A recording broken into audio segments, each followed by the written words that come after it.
말씀은 한마디로 말하면 내가 가진 자유입니다.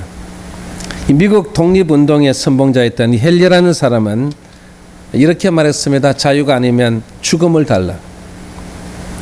죽음만큼 자유가 소중하다는 것을 우리에게 보여주는 것입니다.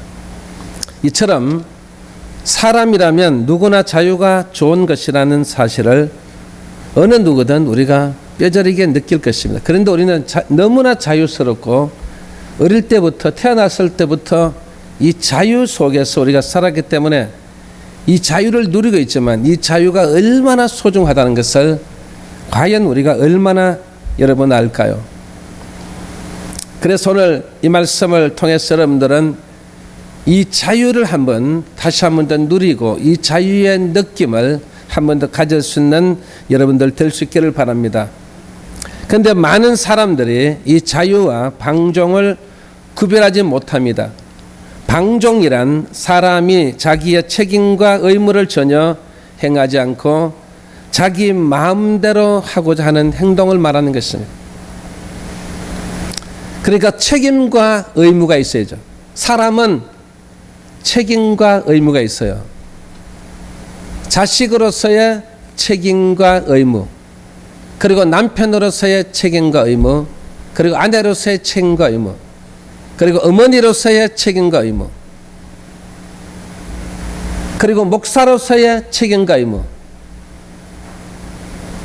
이거는 책임과 의무라는 것은 내가 태어났으면 이 책임을 지고 그 의무를 다할 때 이 방종의 사람이 안 된다는 것을 보여주는 것입니다. 그러면 자유는 무엇이냐? 바로 책임과 의무를 수행한 사람을 말하는 것입니다.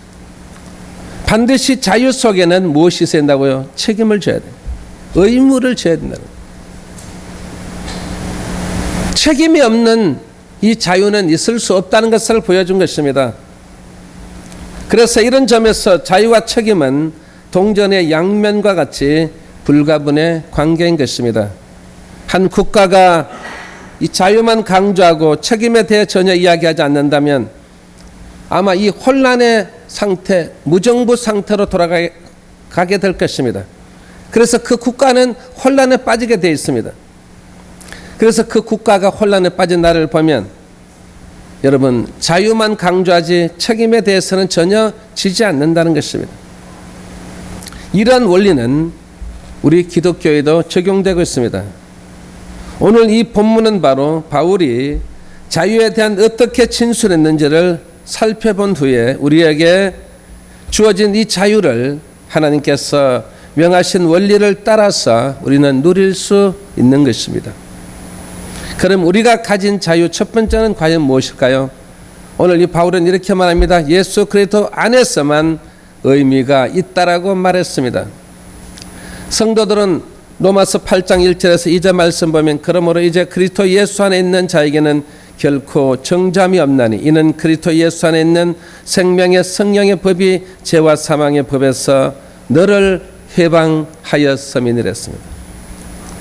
사도 바울의 선포는 그리스도 안에서 성도가 지닌 자유에 대해서 가장 분명하게 우리에게 설명해 주겠습니다. 그런데 여기에는 한 가지 조건이 있어요. 그 조건이 바로 그리스도 예수 안에 있는이라는 조건이라는 것입니다. 자녀가 부모 안에 부모의 보호 속에서, 그리고 이 나라는 이 나라의 보호 속에서 있어야만 그 보호를 받는 것입니다. 자, 그러면 성경에서 말하는 그리스도 예수 안에 있는 이란 이 조건은 두 가지를 말합니다. 하나는 뭐냐면 나 바울은 그리스도와 함께 십자가에 못 박혔다. 여러분, 어디에 못 박혔다고요? 십자가에 못 박혔다는 것입니다.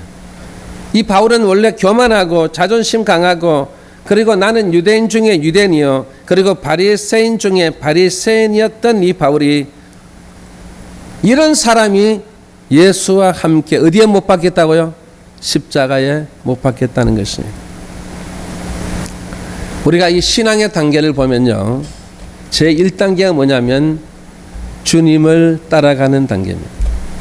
근데 중요한 것은 뭐냐면 내가 가다가 내가 마음이 없어요. 오늘 가기 싫은 거예요. 그러면 따라갈 필요가 있을까 없을까요? 따라가지 않습니다. 계속 따라가는 우리 인생이 아니라는 거죠. 어느 누구도 그렇게 하지 못해요. 가다가 쉬었다가 가다가 멈췄다가 가다가 3000% 빠졌다가 나중에 또 다시 또 돌아오는 그런 경우도 많지 않습니까? 그래 우리가 이 신앙의 단계 1단계는 그냥 주님을 따라가는 거예요. 그럼 2단계는 뭐냐? 바로 2단계는 십자가를 지고 따라가는 단계. 이 십자가가 내 십자가라는 것을 깨닫는 거예요. 내 삶의 가장 중요한 이 십자가라는 것을 깨닫기 때문에 그 십자가를 지고 가는 사람이에요. 그러면 이 십자가를 지지 않는 사람도 있겠죠. 그러나 여러분들은 주님의 그 십자가를 지고 따라가야 됩니다. 왜냐? 그 십자가를 지고 따라가지 않으면 우리는 제3단계로 넘어갈 수 없어요. 사람이 자라날 때도 어릴 때와 그리고 유소년 시절 때와 그리고 청년 시대 때와 그리고 장년 시대가 그 시대에 따라서 여러분 우리의 삶의 모든 패턴이 달라지는 거예요. 어릴 때 그 행동이 어른 돼서도 그대로 하면 안 됩니다. 그 모든 패턴이 달라지는 것처럼 이 십자가를 지고 다녀야만 우리의 모든 삶, 모든 것들이 달라진다는 것입니다. 그래서 이 십자가를 지고 가는 사람은 제3단계로 넘어가서는 그 십자가에 못 박힌다는 것입니다. 여러분 십자가에 딱 못이 박히면 자기 마음대로 할 수 있을까 없을까요? 할 수 없어요. 자기 마음대로 못 한다고요. 그래서 어쩔 수 없이 따라가는 거예요, 여러분. 어쩔 수 없이 가는 것입니다. 여러분들은 이 제3단계까지 와야 된다는 것입니다. 그래야만 진짜 무엇이라고요? 그리스도 예수 안에 있는 우리의 삶이에요. 그 삶 속에서 완전히 들어가는 것입니다. 그 속에서 사는 우리의 삶이 바로 그 십자가에 못 박혔나니 내가 십자가에 못 박히고 나니까 내 교만한 마음이 없어지고 자존심이 강한 이 유대인 중에 유대인이 자기를 자랑했던 그 모든 모습이 다 어디론가 사라져버리고 내가 바리새인 중에 바리새인이었지만 그러나 그것이 나에게 그렇게 중요하지 않다는 것을 보여준 것입니다. 여러분 지금 이 시대에는 여러분요 뭐 학력의 시대 무슨 시대 그러죠 여러분. 그런데 그게 우리의 모든 것들을 다 내 인생의 모든 것을 책임질 수 있는 것은 아니라는 것입니다. 어딘가 모르게 내 자신이 오늘 이 시간 내가 예수를 믿는 그런 단계라면 내가 십자가에 못 박히는 그런 단계까지 올라가야 된다는 것입니다. 그래서 바울이 말하기를 십자가에 못 박혔나니 여기에 십자가에 못 박혔다는 뜻을 하려는 이 신의 소타 우르마이라는 뜻입니다. 신의 소타 우르마이는 뭐냐면 내가 자유와 해방을 얻게 되었다. 언제요? 십자가에 못 박혔을 때. 그러면 내가 십자가에 못 박혔다는 것은 내가 예수 그리스도 안에 있는 삶 속에 살기 때문에 나에게 무엇이 찾아왔다고요? 자유와 해방이 찾아왔다는 것입니다. 그게 바로 진정한 자유가 무엇인가를 느끼고 깨달아졌다는 것입니다. 여러분 오늘 이 시간 진정한 자유를 깨닫는 귀한 시간이 될 수 있기를 바랍니다. 그리고 또 하나는 나 바울은 그리스도에게 접붙임이 되었다. 그리스도의 접붙임이 됐다는 뜻입니다. 여러분 접붙임 잘 아시죠? 만약에 감나무에다가 여러분 사과나무를 접붙이면 여러분 그 접붙인 나무는 사과가 열릴까요? 감이 열릴까요? 예? 뭐가 열릴까요? 원 있는 나무는 감나무고 접붙인 나무는 사과란 말이에요. 그럼 사과가 열릴까요? 감이 열릴까요? 예, 감나무에는 감이 열리지만 사과나무에는 뭐라고요? 사과가 열리는. 그런데 중요한 것은 뭐냐면 감나무의 영양분을 다 빨아들이는 거예요. 오늘 예수 그리스도의 그 참포도 나무에 내가 가지가 접붙임을 받을 때 내 삶이 달라지는 게 아니에요, 여러분. 내가 없어지는 게 아니에요, 여러분. 내 자신이 있어요. 그런데 중요한 것은 뭐라고요? 주님의 그 모든 사랑과 그리고 주님의 그 귀한 능력과 그리고 주님의 그 부하심과 그리고 주님의 그 영양분이 나에게 다 공급해 주시는 줄 믿으시기 바랍니다. 그리스도의 나무의 모든 영양분을 내가 받는다는 뜻입니다. 그래서 내 자신은 있는데 그 모든 영양분은 접붙임을 받은 바로 주님의 그 영양분이 나에게 공급되는 줄 믿으시기 바랍니다. 그래서 바울은 그리스도와 바울, 그리스도와 나, 그리스도와 우리들, 이게 우리에게 접붙임을 받았다는 것은 서로 연합하고 있다는 것입니다. 여러분, 누구와 연합하고 싶습니까? 여러분, 남편요? 연합 좋아요?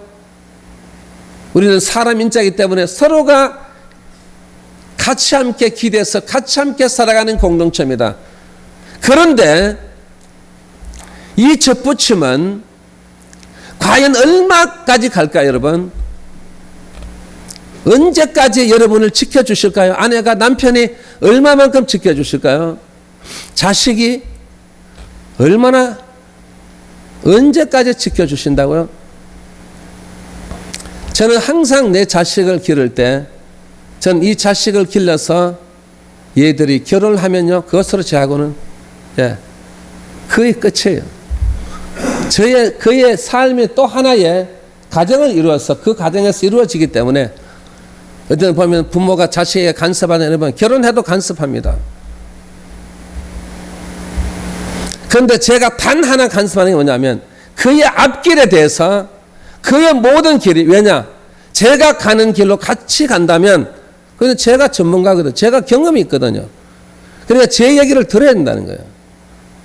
만약에 사업을 하는 분이라면 그 사업하는 사람의 말을 들어야 되고 목회를 하려면 목회하는 사람의 목사의 말을 들어야 되는 거예요.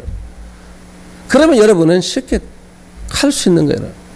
그거 외에는 어떠한 것이라도 제가 간섭하지 않습니다. 그래서 내 자식이라도 예수 그리스도와 접붙임을 받아서 저의 모든 것을 공급을 저는 다 해줄 수 없어도 그러나 주님께서는 그리스도께서는 그 모든 공급이 가능하다는 것입니다. 그 공급을 받아야만 우리 인생이 달라진다는 것입니다. 그의 삶이 달라진다는 것입니다. 그가 가고자 하는 그 마지막 목적지까지 갈 수 있다는 것을 우리에게 보여주는 것입니다. 그래서 예수님께서는 요한복음 8장 32절 말씀 보니까 예수께서 진리를 알지니 진리가 너희를 자유케 하리라고 선포하셨을 때 여기 진리를 아는 것 이게 뭐라고요? 그리스도와의 연합을 말하는 거예요. 여러분 남편과 부모와 자식과 연합 좋아요. 그것도 해야 되지만 여러분 그리스도와의 연합에 접붙임을 받는 역사가 일어나기를 주의 이름으로 축원합니다. 이처럼 성도에게 주어진 자유는 성도가 그리스도와 연합해서 있을 때만 바로 의미를 지닌다는 뜻입니다. 성도가 그리스도와 연합함으로써 예수님은 그 성도의 죄의 상태에서 자유케 해주신다는 뜻입니다.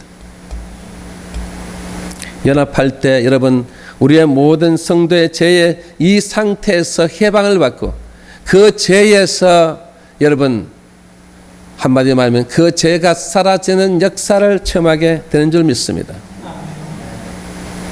우리가 가진 자유 두 번째는 바로 오늘 이 본문에 보면 복음을 통해서 주어진다라고 했습니다. 복음이 뭡니까? 복음은 죄인을 그리스도와 연합하게 하는 것입니다. 그리스도와 연합한 사람 누구라고요? 죄인이에요, 여러분. 여러분 이 자리는 우리도 다 죄인이에요, 여러분. 죄인이 아닌 사람이 없어요. 그래서 나 같은 죄인이 내가 먼저 이 복음을 통해서 연합해 보니까 내 자신이 모든 신앙이 달라지고 내 믿음이 달라지고 내 모든 모습들이 달라지죠. 그런데 그 달라진 그 모습이 여러분 그리스도와 연합했기 때문에 내 자신이 달라졌던 것입니다. 그렇기 때문에 복음에 대해 들어보지 못한 자들, 그리고 복음을 듣고도 믿지 않는 자들, 그 사람들은 자유를 만큼 누리지 못하는 거예요. 여러분, 우리가 이 민주주의 사회에 살잖아요. 여러분, 우리가 얼마나 자유스럽게 살아요. 그런데 어떤 사람은 이 자유를 느끼지 못해요. 야, 내가 이 자유함, 진짜 이 자유가 얼마나 소중하다는 것을 느끼는 사람들이 있는가 하면 전혀 그 자유를 느끼지 못하는 사람이 있어요. 여러분들은 그 자유의 소중함을 느끼면서 살아가시기 바랍니다. 지금 그 자유를 느끼지 못하는 사람이 너무나 많아요, 여러분. 이 땅에서도 많고 전 세계 어느 저 북한에도 마찬가지예요, 여러분. 내가 자유함을 느끼고 살고 싶은데 그 자유함을 느끼지 못하는 사람이 있어요. 우리 대한민국에 살면서도 그 자유의 느낌을 가지고 살지 못하는 사람들이 너무나 많다는 것입니다. 그래서 오늘 이 자리에 참석한 여러분들은 복음을 듣고 믿은 자예요. 믿은 자는 신분상으로 여러분들은 자유자예요. 믿습니까? 그리고 성도는 자신이 복음을 통해 받은 이 자유에 대해서 세상에 전파할 의무를 갖고 있습니다. 특히 이스라엘 백성들 보세요. 이스라엘 백성은 하나님의 거룩한 나라 왕 같은 제사장의 직분을 받았으나 그 신분을 뭐 했다고요? 망각해버린 거예요. 그래서 그들은 오로지 우리는 선민 백성이다, 그런 선민의식에 사로잡혀 있는 사람들이에요. 그런데 그들은 하나님께서 주신 그 자유를 버려버렸어. 그 자유를 잃어버림으로써 그들은 이방 우상에게 종노하고 그리고 이방인들에게 능욕을 당하는 처참한 꼴이 됐던 것입니다. 하나님께서 우리 성도들에게 복음을 통한 이 자유를 주신 것은 이스라엘 백성들처럼 자유 그 자체에 안주하라는 것이 아니에요. 세상의 그 자유를 선포하라는 것입니다. 선포하라는 것은 내 가족에게, 내 형제에게, 내 이웃에게 그 자유를 함께 나누는 것입니다. 그래서 그 사람들이 그 자유를 깨닫게 되는 거예요, 여러분. 그 자유를 체험하게 되는 것입니다. 여러분, 왜 그 자유를 선포하라는 그 명령을 했을까요, 여러분? 그 선포하라는 그 명령은요, 바로 첫 번째, 바로 복음 전파예요. 복음 전파함으로써 주님께서 함께 하십니다. 믿으십니까?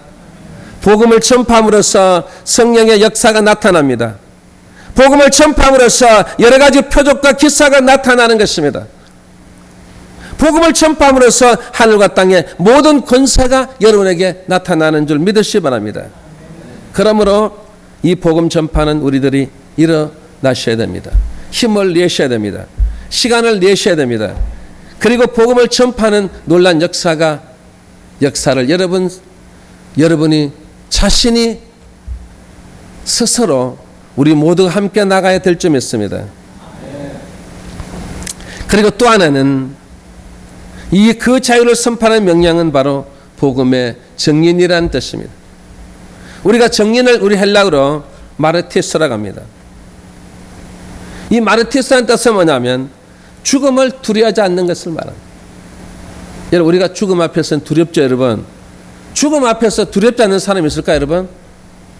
그래서 우리가 어디에 이래 막 자동차를 타고 가도 여러분 어떻습니까? 한쪽에는 두려운 마음이 조금 있잖아요. 혹시 오늘 어떻게 되지 않을까? 이런 그런 마음들 가지지 않습니까? 그게 바로 사람에게는 두려움이 있는 거예요. 여러분 비행기를 타도 여러분 혹시 이거 비행기가 어떤 사고 일어나지 않을까 여러분 약간만 기척 흔들려도 여러분 어떻게 여러분 두려움을 느끼잖아요. 사람은 이 죽음에 대한 두려움이 없는 사람이 없어요. 그런데 이 마르티스라는 이 복음의 정인을 갖고 있는 사람은요 죽음을 두려워하지 않는 거예요. 그러니까 바울도 베드로도 우리 주경철 목사님도 이런 분들이 다 보면 이 마르티스라는 그 복음의 정인의 그 귀한 정인을 갖고 있기 때문에 그들은 죽음이 두렵지 않았던 것입니다. 그래서 이 사도 바울이 깨달은 것은 내가 이 복음의 정인으로서 살아가니까, 진짜 복음의 정인으로 살아가니까 내 죽음이 전혀 두렵지가 않다는 것입니다. 그래서 사도행전 5장 17절에서 32절 이 말씀 보면 사도들이 표적이 일어나니 수많은 사람들이 고침을 받는 모습을 바라본 이 대제사장과 사두개인들의 당파가 이 사도들을 잡아 옥에 가두었어요. 그리고 매를 치고 죽음의 위협을 가했습니다. 그 정도 되면 우리가 항복하잖아요, 여러분. 아이고, 이제 제가 예수 믿지 않겠습니다. 자, 오늘부터 이제 예수 안 믿겠습니다. 걱정하지 마십시오. 제 오늘부터 다 내려놨습니다. 여러분, 위협을 강하고 옥에 가두어서 이렇게 매를 치고 여러분 죽음의 그 위협에 너는 오늘 죽인다고 했을 때 여러분 이 베드로와 사도들이 뭐라고 말합니까? 바로 우리는 이 일의 증인이요. 그래서 그들은 뭐라고 말합니까? 마라티사! 나는 우리의 이 모든 일의 증인입니다. 마라티사! 나를 증인이기 때문에 나는 이 죽음을 두려워하지 않습니다. 그 뜻으로 그들은 뭐라고요? 마라티스 하는 거예요. 직접 우리에게 그것을 보여준 것입니다. 왜 베드로도 바울도 왜 두렵지 않겠어요? 죽음에 대한 두려움이 있다고 했습니다. 그런데 내가 이 증인의 사명을 갖고 있으니까 죽음이 두렵지 않다는 것입니다. 여러분, 우리의 삶도 이런 삶을 닮아가야 될 점 있습니다. 그래야만 진정한 자유를 누린다는 거예요, 여러분. 여러분, 어떤 분은 마지막 세상을 떠실 때 보면요, 그래서 마지막 숨이 넘어가잖아요. 넘어가면 제 손을 잡고 목사님 감사합니다. 지금까지 잘 양육해 주셔서 너무너무 감사합니다. 지금까지 이 목사님과 했던 그 모든 지금까지의 모든 우리의 신앙생활 했던 모습이 제 필름처럼 돌아가고 있습니다. 너무너무 감사합니다, 목사님. 저 천국에서 만납시다. 전혀 두려움이 없는 거예요, 여러분. 죽음 앞에서 막 두려움이 없잖아요. 어떤 분은 보면 목사님 저 지금 너무너무 두려워. 저는 죽기 싫어요. 조금만 더 살 수 있도록 목사님 하나님께 기도해 주세요. 무슨 제가 무슨 수명을 무슨 연장시키는 목사입니까, 여러분?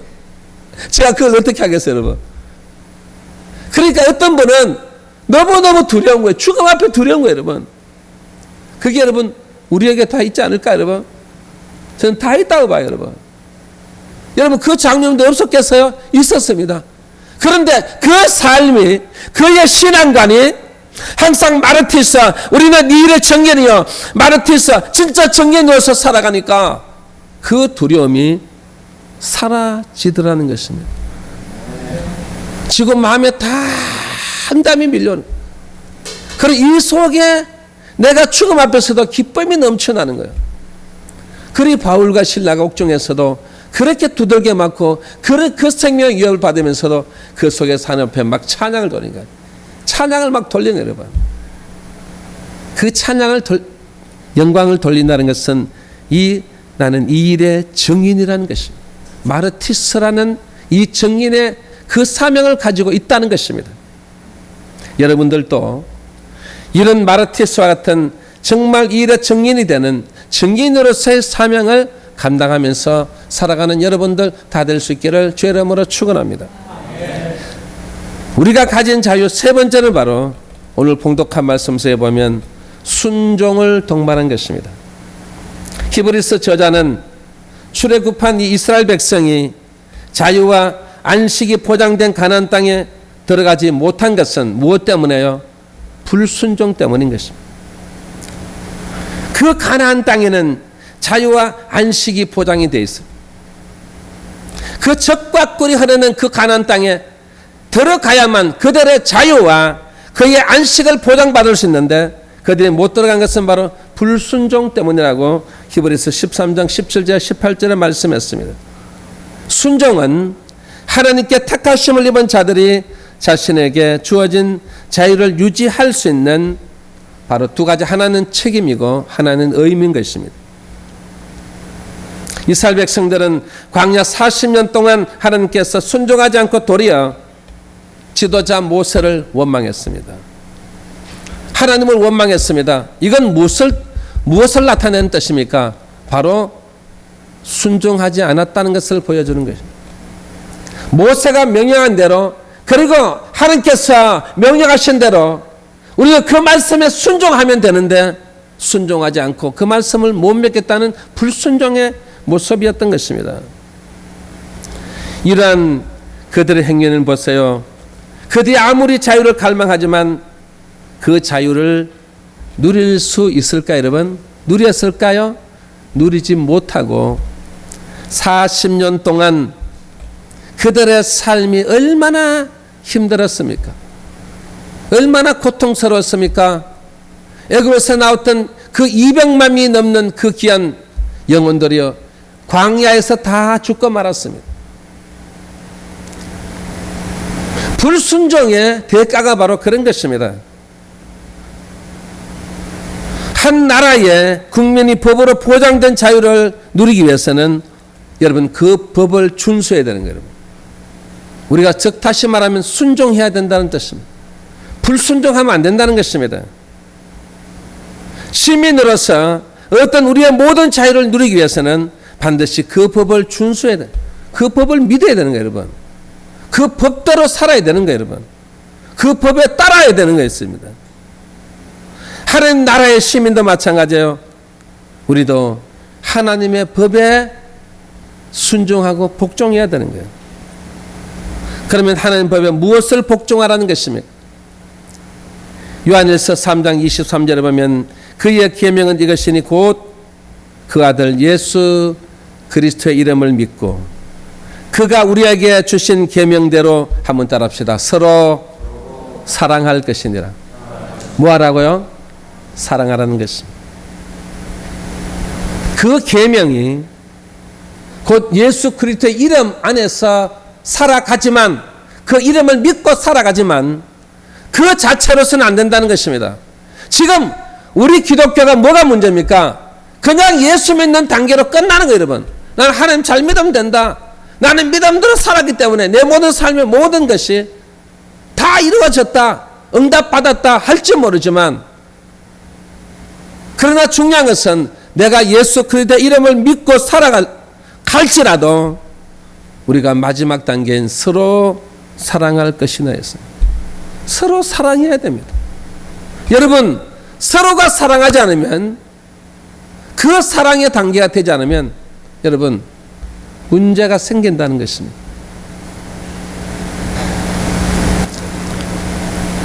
특히 부부간에도 서로가 아무리 그 모든 것을 내가 남편이고 내가 아내고 내가 이 모든 책임을 지고 내가 모든 의무를 가지고 다 그렇게 살고 있다고 할지라도 그보다 더 중요한 게 있습니다.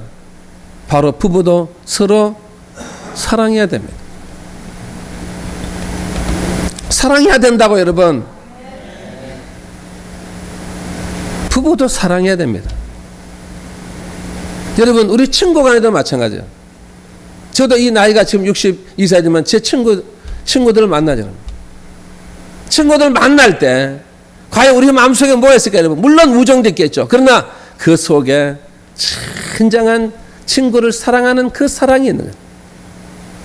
그 사랑이 있기 때문에 지금 제가 40년이 넘게 그 친구와 친구를 같이 함께 했잖아요. 그게 바로 뭐라고요? 사랑인 것입니다. 우정보다도 더한 사랑이에요. 그 사랑이 여러분들에게 사기터고 그 사랑이 계속해서 자라나고, 그리고 그 사랑 속에서 살아갈 때 그 사랑의 공동체 속에 살아가는 그 사람이 진정한 무엇을 누린다고요? 자유를 누린다는 것입니다. 거기에서 자유가 오는 거예요, 여러분. 서로 사랑하지 않으면 정말 우리가 그 진정한 자유를 누리지 못한다는 것입니다. 누린다는 것은 그 자유를 체험한다는 뜻입니다. 그리고 그 자유를 느낀다는 것입니다. 야, 이 자유가 이렇게 소중하구나. 이 자유가 너무너무 과하구나. 여러분, 오늘 여러분 우리 모두에게 준 이 자유, 여러분, 이 자유는 마지막 제가 결론적으로 무엇을 통해서요? 서로 사랑함으로써. 우리 기독교가 믿음의 단계에서 이제는 어떻게 탈피해서 정말 우리 모두가 함께 사랑하는 거예요. 세상의 모든 사람들을 사랑하는 거예요.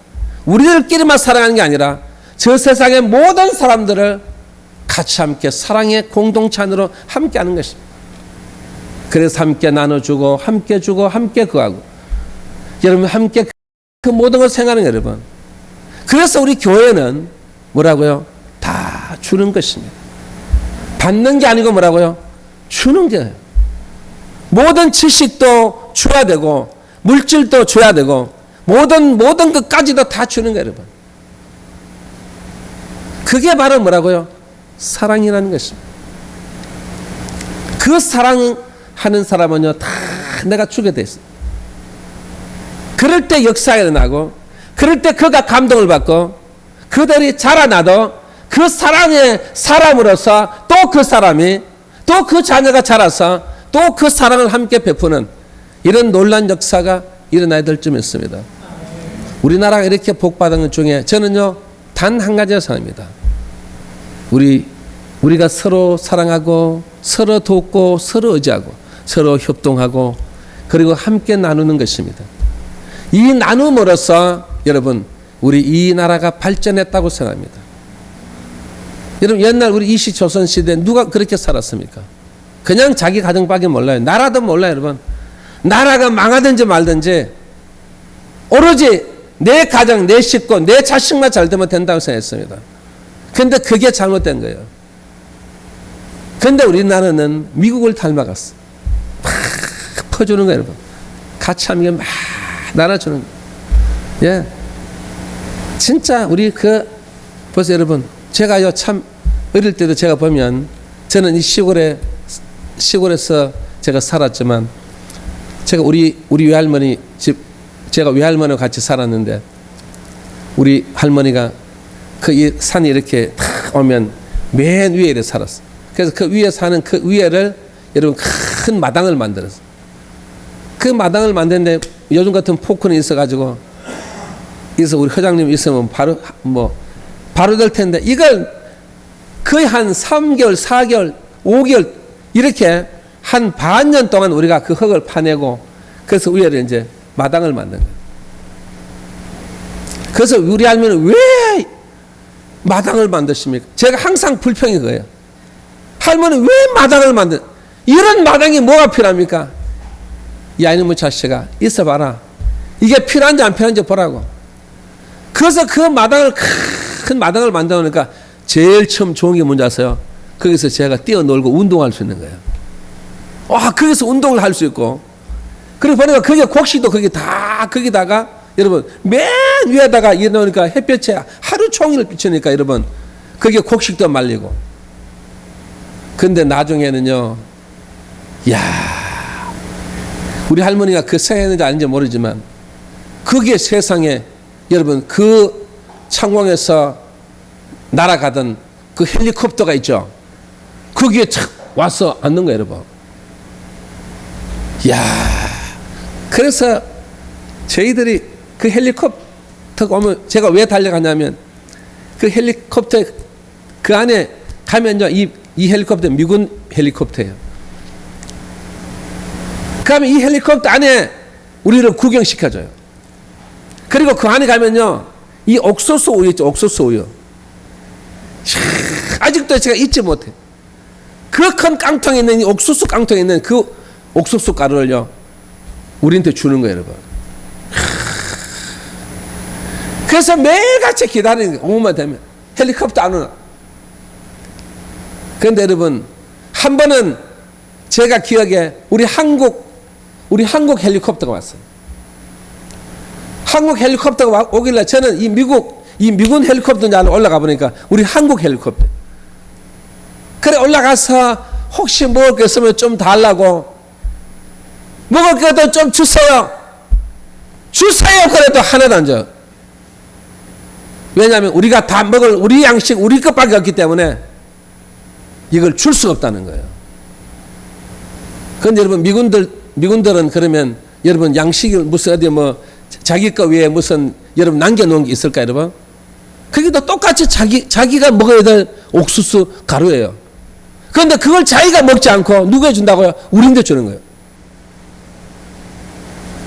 그러니까 그 주는 이 똑같은 사람이 똑같은 건데도 여러분 미군들은요 자기가 있는 것까지도 있는 거 다 우리한테 줘요. 그래서 매일같이 감동을 받아요. 그래서 우리 한국 헬리콥터 싫어합니다. 여기 앉지 말라고. 근데 뭐 미군 헬리콥터 오면 우리 올라가서 뭐 환영하고 빨리 앉으라고. 여러분 그 주는 그 속에는 그 사람들은 뭐가 있을까 여러분? 바로 우리를 사랑하는 그 마음이 있다는 거예요 여러분. 그 사랑하는 마음이 있기 때문에 그걸 줌으로써 아직도 제가 그걸 잊지를 못하거든요. 오늘 이 자리에 참석한 우리 사랑하는 성도 여러분, 진정한 우리 자유를 누리려면 서로 사랑하십시오. 내가 먼저 나누어 줘야 돼. 내가 먼저 주게 되면 사랑을 주고 모든 걸 주면요 상대방의 남편도 나에게 주고 아내도 나에게 주는 것입니다. 이런 놀라운 역사가 오늘 이 자리에 참석한 여러분 한 분 한 분 모두에게 있기를 주의 이름으로 축원합니다.